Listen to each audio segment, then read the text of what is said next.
Olá, olá! Aqui é a Lê Monteiro de Castro. Hoje eu tô sem vinheta, sem nada, porque o bate-papo é um pouco mais curto, mas eu vou trazer assunto aí importante, que é entretenimento, mas reflete muitos pontos na nossa sociedade. Vamos falar agora sobre o reality Casamento às Cegas Brasil 3. Sim, como eu descrevi, expliquei, contei um pouco, fiz um react aí da última temporada e do último episódio em especial, que termina com o Ítalo pedindo a Karen em casamento, ela aceitando, ser um momento super legal. A gente sente uma revenge feminina aí enorme, a vingança das mulheres. O cara critica Valmir, o cara é super gente boa, já era alguém que ela tinha se conectado antes nas cabines, e temos o único relacionamento bem-sucedido, ou que existe até hoje, aí, oriundo de Casamento às Cegas, é o casamento que parece ser um relacionamento bem saudável, parece, da Nanda e do Mac. Eu não sei se vocês lembram desse casal lá da primeira temporada, se não me engano. Primeira ou segunda? Não sei. Talvez segunda. Não me lembro mais. A gente lembra que ela escolheu o Thiago ao invés do Mac, mas que ele gostou dela pra caramba.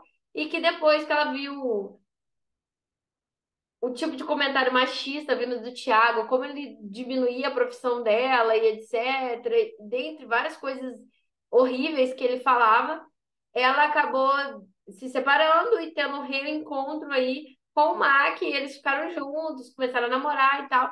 E hoje eles são um casal, têm filho, e isso é muito, muito, muito legal. A partir daí, acho que também houve uma ilusão de nós, audiência, de pensar que no caso da Karencita seria a mesma coisa, a gente ia se vingar aí do Valmir, que foi visto como um boy não muito legal, como um homem meio machista, com comportamentos meio sem noção. Eu vi também muito e enxerguei no perfil dele alguém meio fake, que queria aparecer, que queria se mostrar. E no final, até mesmo a credibilidade do experimento do reality da Netflix foi colocada à prova. Eu nunca achei que era tudo 100% fake. Eu sempre achei que assim, a pessoa pode entrar lá sem ter o intuito de casar. Assim como no BBB, às vezes você vê que a pessoa não tem o intuito de ganhar, ela só quer aparecer um pouco, ganhar uma mídia, uns seguidores e seguir a vida fazendo publicidade, vendendo o que ela já vende aqui fora, vendendo o seu próprio espaço para fazer as publis dentro do Instagram e etc.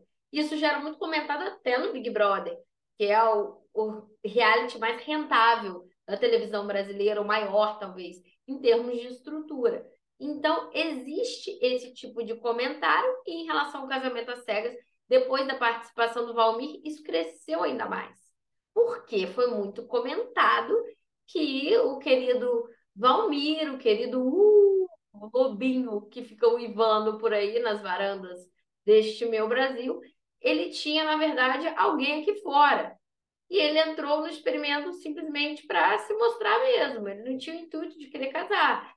E aí lá ele meio que desmente isso. Ela mesma tinha falado que não foi por isso que eu me separei do Valmir, foi porque ele sempre mostrou que a minha presença não era agradável na casa dele.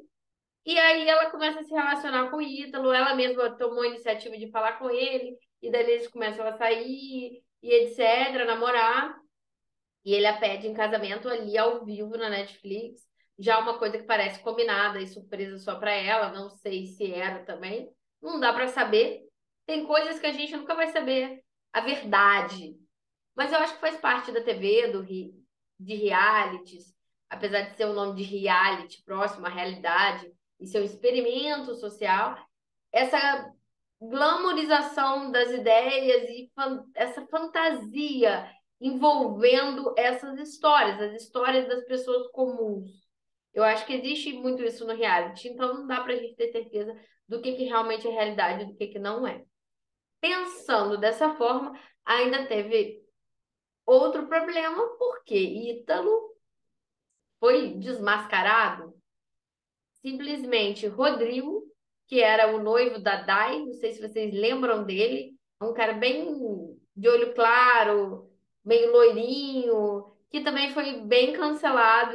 foi super desnecessário, expôs a Dai sexualmente falando com os amigos, e teve vários outros comentários, reclamava dela que ela era bagunceira, e adotava aquilo como se ela fosse uma pessoa horrível por isso. E assim, dentre várias outras coisas, ele sempre fazia com que ela se sentisse inadequada. E como se o modo dele de viver e ver a vida fosse o correto. E ela teria que se adequar ao modo dele. Não sei se vocês lembram, e eu tenho vídeo sobre isso também. Então, existe o Rodrigo, que comentou que o Ítalo estava por aí, solteiro, ficando com a mulherada, e essa conversa foi vazada, junto com o Alisson, que é o ex-marido da Tamara, que apareceu por aí numa exposição enorme de que ela foi traída pelo Alisson e era o último casal originário do experimento, do casal que foi escolhido ali, decidido, que casou ali, que estava junto de fato. E ela sofreu pra caramba com isso, pelo que parece também. Então, ali a gente vê que as pessoas que denunciam o Ítalo também não são, assim, melhores comportamentos do milênio, mas isso não significa que elas estejam mentindo. E aí, depois de vazar algumas imagens de conversas, comentando que o Ítalo, pô, como assim? O Ítalo tava na night aí pegando mulher e agora não entendi nada, entendeu? Foi isso que saiu. E aí, temos aí a separação. Karencita, acho que já falou alguma coisa sobre. Mas o Ítalo foi pedir desculpas, meio que assim, desculpa qualquer coisa. Ele não assume em momento nenhum a traição. Desculpa fazê-la passar por essa exposição. Mas também, se você entrou no reality show, não que por isso você mereça ser massacrado pela população brasileira. Mas você também já sabe que o resultado disso vai trazer exposição para você. Essa exposição te gera uma renda extra, te gera seguidor, te gera fãs, pessoas que torcem pela sua felicidade, mas também vai te trazer problemas. E vai fazer com que a sua vida particular, privada, seja exposta, obviamente. Então a gente tem essa parte aí também para ser vista. E, infelizmente, não foi dessa vez para a Karencita, ou felizmente, coisas melhores virão. Quando eu falei isso da porta e da janela, quando fecha-se uma porta, abre-se uma janela, mais uma porta fechada, e dessa vez, quem sabe, Karen vai abrir uma janela ainda melhor, de se ver de outra forma, de ver que às vezes não é a hora de um relacionamento, ou de conhecer uma outra pessoa que seja legal, que seja gente boa e que esteja na mesma vibe que ela, que goste de verdade dela, e não alguém que só queira 5 minutos de fama, aparecer, se expor numa rede social, ou num programa, ou num reality, e muitas vezes não respeita o compromisso que eles têm ali e nem ao menos gosta dela de verdade. Então, existe tudo isso. Não estou dizendo que seja o caso deles também, não dá para ter certeza de nada. É o sentimento de pessoas que são públicas, mas são pessoas reais até certo ponto.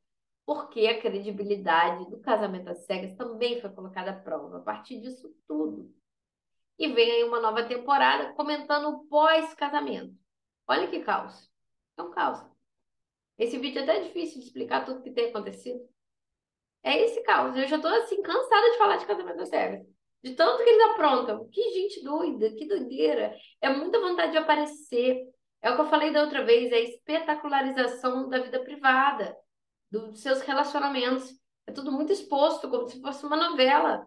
Mas até onde a gente sabe são pessoas reais. Então é uma doideira isso. Ao mesmo tempo que a gente tem isso acontecendo, ela parou de seguir o Ítalo na rede. E isso foi meio que entendido que eles não estão mais juntos. E ao mesmo tempo também, muita gente está comentando por aí, vários canais estão fazendo vídeos comentando da credibilidade desse reality show. Será que ele realmente é para valer? Será que ele existe? Será que as pessoas ali são reais? Será que é combinado? Há um boato de que Rodrigo, que expôs o Ítalo, era amigo do Valmir, pessoal, que foi o primeiro marido escolhido ali pela Karen. Então, é uma confusão sem tamanho. Dizem que Maria já conhecia o Menandro, já conhecia também o Valmir, ou conhecia um amigo do Valmir. Tem isso por serem de cidades próximas, talvez, mas esses comentários, esses boatos, cada vez, por mais que eles não sejam comprovados ou assumidamente falados por alguém, eles cada vez mais demonstram uma dúvida das pessoas e um questionamento da credibilidade do experimento em si. O meu questionamento nessa temporada não era se o experimento existia de verdade ou se era tudo combinado. O meu questionamento era em outro ponto. Se de fato ali as pessoas foram com o intuito de casar. E o próprio Valmir assume no ao vivo, que já teve, que eu já comentei, que ele não foi lá para isso. Ele foi lá para viver a experiência.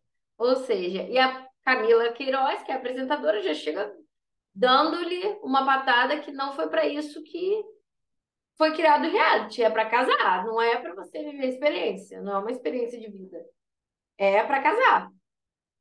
Experiência no Limite, que abriu aí, que vão ter pessoas famosas, Cláudio Reis, o Paulinho Vilhena, uma outra menina, Mônica Carvalho. Ok, isso é experiência de sobrevivência, de passar os seus limites, etc. Big Brother também é uma experiência de confinamento, de contato entre as pessoas, de monstro, de líder e de tudo.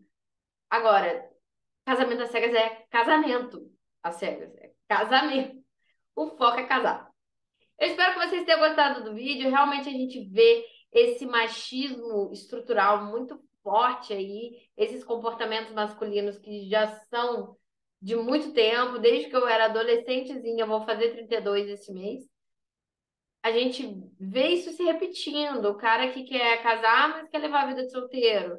Quer ter alguém com ele, mas ao mesmo tempo quer curtir na noite com os amigos e ficar com outras pessoas.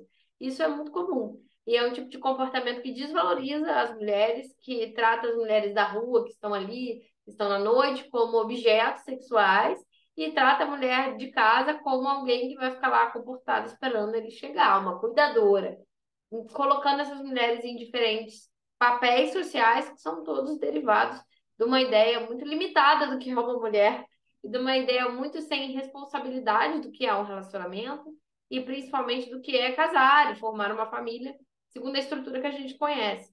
Claro, eles podiam ter algum acordo de não necessariamente ser um relacionamento fechado, com fidelidade lá dentro. Poderiam ter esse acordo, não sabemos, mas também nenhum participante, eles meio que separam.